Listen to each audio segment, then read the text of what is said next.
Hello. So the stock market today seems to be tumbling, and that's because of Snapchat.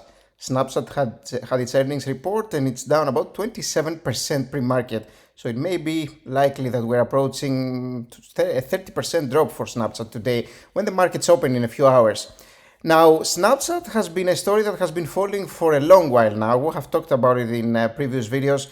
We always said that it is an expensive company based on what it's doing financially. It was never really the time to buy, and it looks like it's going down even more right now, potentially reaching a 90% drop, which is absolutely insane. If you take a look at the 5-year chart, just a couple of years ago, or maybe even less, it was sitting at about $83 over here.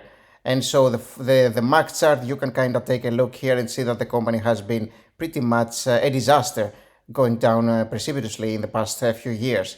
Now, we can take a look at what happened in regards to the news of the company. You will see here that Snap shares tank as sales growth flatlines. They are having some issues with advertising, which we're going to examine in more detail. And there are articles here talking about Snapchat and pretty much becoming a sinking ship, how people could potentially be underestimating Fed aggressiveness and things of that sort.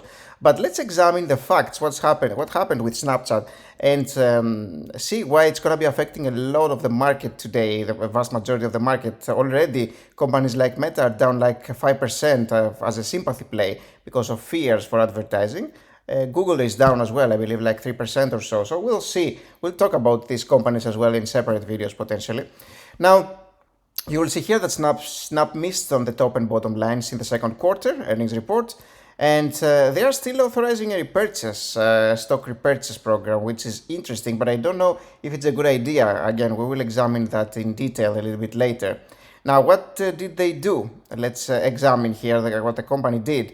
You will see that the earnings per share was a loss of 2 cents adjusted versus expected loss of 1 cent. So it's much more than expected here. It's 100% extra loss here in terms of the earnings per share.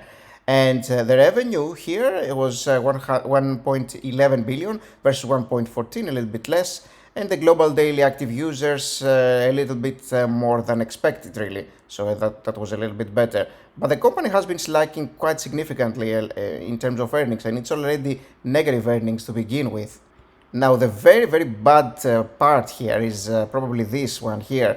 The fact that Snap said it's not providing guidance for the third quarter. Whenever this happens, companies tend to be annihilated because investors do not know what to expect.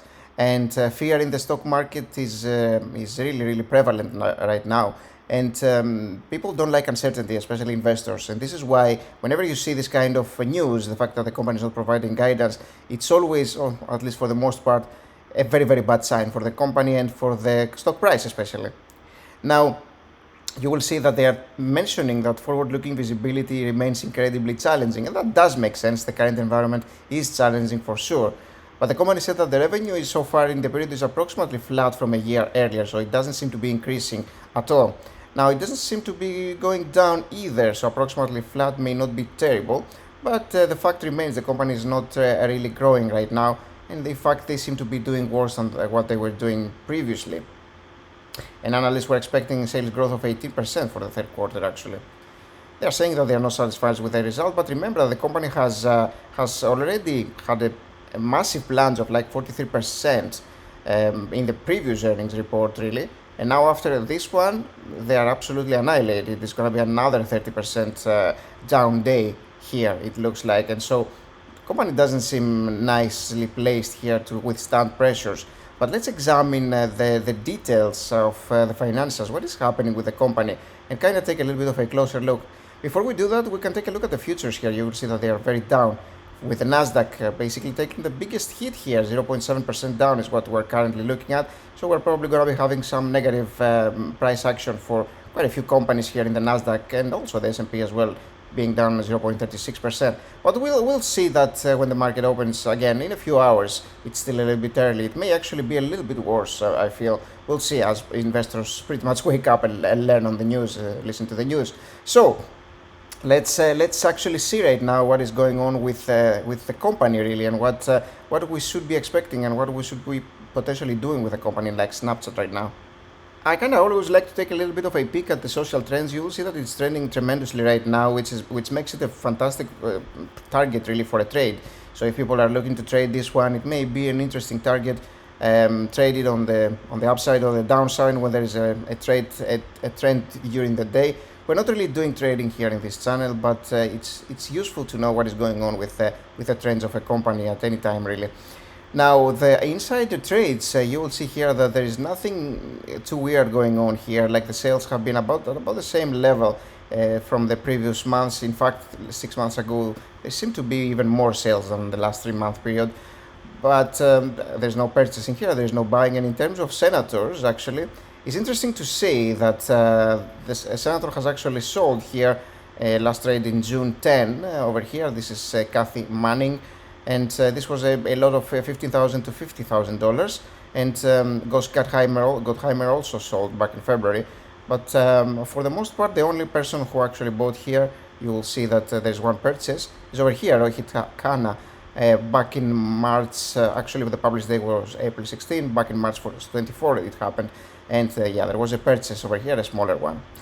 Okay, so let's take a look at the metrics. What is the company doing financially now? The P ratio of the company is a minus. The company is losing money, and they still seem to be losing money even after their earnings report came out. And the price to free cash flow ratio is a very, very lucrative number, 148, very, very high, skyrocketed. And their company is actually buying back some shares right now, so this number is going to go down. But they have been diluting investors like hell. 40% up in terms of outstanding shares is what the company has been issuing. So that's horrible to see, but it's a little bit better the fact that the company is actually printing back shares, issuing shares. Now the total liabilities, take a look at this one, compared to the free cash flow, are quite significant. So the company seems to be having quite a lot of debt and I should say liabilities. We're going to examine that. It's useful, this number, 20.6, and it's very high. So we need to know what causes this. Now the company's revenue growth has been growing through the years, but it seems that it's going to be flatlining this year from, when you compare it to the last year. So this actually curve is going to kind of soothe itself soon. Now, the 5-year net income growth has been at about 90%, but still negative, and that's a big problem for the company, huge problem really. And the free cash flow is marginally positive, and that probably happens because of the adjustments. We're going to examine that a little bit later.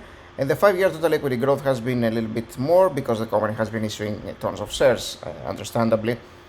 And the margins of the company are negative, returns are negative, again expected. The company is not really making any money. So let's take a little bit of a peek at the income statement, balance sheet and cash flow statement. And is the things that we talked about. The revenue has been growing quite significantly from 800 million to 4.1 billion. That's a pretty good increase. With the net income though, take a look at this one. Also growing, yes, but it's still in negative territory. So we're talking about a company that is entering a phase where advertising could cut costs, and they are not even positive in terms of what money they are making. So they are very, very risky right now. Their balance sheet has been increasing its total equity from 2.9, almost 3 billion to 3.7. That's a marginal increase though for 5 years. And a lot of this is attributed, of course, to additional paid-in capital. Remember, the company is actually issuing tons of shares, and this is why they are making a lot of extra money here. They are actually making money from investors purchasing their stock, is what is happening here. And if we take a look at the cash flow statement, you will see here that again we're beginning with negative income that is positive, and it becomes marginally negative and becomes marginally positive here because of depreciation, amortization, and especially stock-based compensation, which is how Snapchat pretty much pays its employees, or at least the vast majority of their pay. I'm assuming is stock-based compensation, a large portion of their pay maybe. And what is happening here, this number is actually deducted already from the net income, so it has been deducted from here. Now it's added back to the cash flow because it's a non-cash expense. It's not cash that the company is delivering to stockholders. It's basically a part of the equity of the company, part of the stock of the company. So the capital expenditures of the company are pretty low here. Again, as an advertising company, you shouldn't be expecting too much in capital expenditures. And the net income, net cash from investing activities is marginally positive here, 90 million, not much going on here. In terms of financing, the company has been getting some debt here pretty much every year. So these are not encouraging signs to see. Now the free cash flow, 181 million is what they did last year. Now this is actually could turn negative again for the next year as a whole if we get the next year results when it's done, 2022 that is. But 181 million, and we can take a look at the balance sheet here. And you will notice that the total liabilities of the company are 3.7 billion. Now that's not a very huge number, really. That's not probably a big problem for the company yet. But it's very low compared to what they are doing in free cash flow, as we already have seen. It's about 20 times its free cash flow from last year. So that's quite significant liabilities when the company doesn't really have any cash flow. So they have to resort to issuing shares or getting extra debt, and that's a dire picture for a company. You never want to see that for many years. And it's very risky, and this is one of the reasons why many companies have been going down, but companies that have had negative net income, negative balances really, they tend to be affected a lot more than these other stable companies, companies like Meta, for example, or Google, which are also affected, but not as much as companies like Snapchat, which is down like 90% here, an absolutely insane number. Now, the last step to do here is take a look at our stock evaluation tool. And it's tough to do something with this company. We know that the revenue is actually flatlining, potentially, which is horrible, again, for a company of this sort when it has been growing that much in the previous years. So we will go with what they are saying here. Again, remember, if you take a look at what they themselves said here, we can see here, they said they are not providing guidance. Things are looking challenging here. And at some point they were talking about flatlining as well. You will see it here. The company said that revenue so far in the period is approximately flat from a year earlier. Now this is the quarter; it's not the full year, but it will affect the overall outcome here. So we are already about to deduct like 20%. This was like an 18% expected revenue growth. So we are assuming that this trend is going to continue with the other quarters as well, or it's going to be close to that. So we're going to have to go low. I'm going to go 5, 7, and 9 here. And this may actually even be a little bit too much, based on what the company will actually be achieving. Maybe it's okay. I mean, I'm still expecting some quarters to be a little bit better, but they could still be lower than this. So, take that with a grain of salt. It may actually be even lower, but it probably won't even matter because the stock will likely be overpriced. Why? Because the net income that they are generating, take a look at this one, the net income that the company generates is negative. So what are you doing with this one? They have negative margins. What you have to do is actually assume positive margins, assume like 1, 3, and 5%, which is horrible. You never want to do that. You never want to have to do that because the company is not really making any money right now. You have to at least have some marginal profitability in order to project how much the company is worth, because the value of something that is not making money to you, what is that value? It's practically nothing. I mean, if you buy something that never makes any money for you, what are you buying in terms of an investment, that is, because we're not talking about a car or some other utility item. Now, the free cash flow margin, again, it's going to be all over the place. It's negative free cash flow. Just a year was positive. So we're going to go with baseline. What happens with the baseline free cash flow margins typically for a company, which tends to stem around 100% for the most part, similar to the net income margin. Now, the annual return that we want to get is usually 13%. I may have to go a little bit higher here. I think I'm going to go 15%, just because this is a very super risky company here, and I have done it in the past for some of these companies that have been super risky, because this one has been getting a ton of debt. They have declining revenues. They are not net income positive. There are so many factors that are bad here. So I need to have some extra cushion. And as I have been doing in some of the previous videos in the past, I'm going for 15% for an annual return. This is gonna chop into our current price to buy the stock, but we're okay with that. We don't just want to be buying this one just because it's down. And so, as you can see here, with these kinds of metrics, even assuming that the company is positive, net income positive, which is not, we're still sitting at very low estimates of about $1 to $2 really. It comes to show you how extremely elevated this stock was, and still is really. And right now it's not 16, practically speaking, it's about 11. So if we go back to our metrics, you will see that the stock price is sitting at about $11, practically speaking, 12 right now. And yeah, this can't be a buy. I mean, it's been performing horribly. And would assume that it keeps going down for at least for a while till things really reverse with the markets and we get this exuberance, really, this irrational exuberance that would potentially propel this upwards again for no practical reason, really. But in terms of a long-term investor, this cannot be a buy.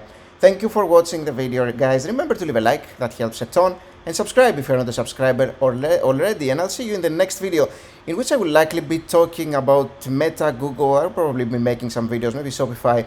There are tons of companies to talk about, and I need to be making some videos. Remember to leave a like again, and I'll see you soon. Bye bye.